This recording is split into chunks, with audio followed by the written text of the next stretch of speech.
Itulah gaya pemerintahan Perikatan Nasional yang telah kita persembahkan 6 tahun ni.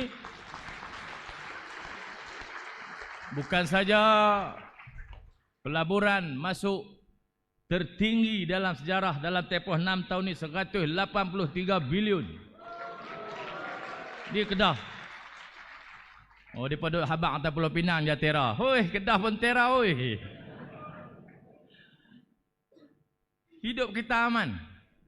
4 tahun kebelakang ini bajet kita semua surplus. Yang terakhir surplus 48 juta. 48 juta bagi state besar. Surplus.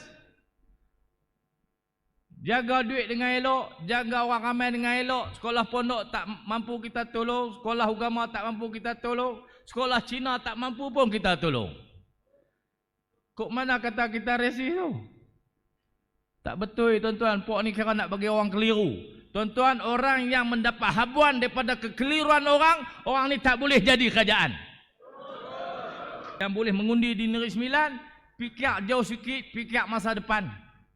Orang-orang yang tenang, orang-orang yang berfikir panjang, yang faham di belakang dan di depan. Kita tak dalam ditekan, dihenyak, dia apa pun, esok polis nak ambil statement. Kita main duk gelak je pun. Kita akan dah buat salah apa? Lah kita main lawan hujah. Nak berlawan apa manja ni, tak mengadu kat pak, tak mengadu kat pak. Apa barang macam ni? Tak payah lawan lah.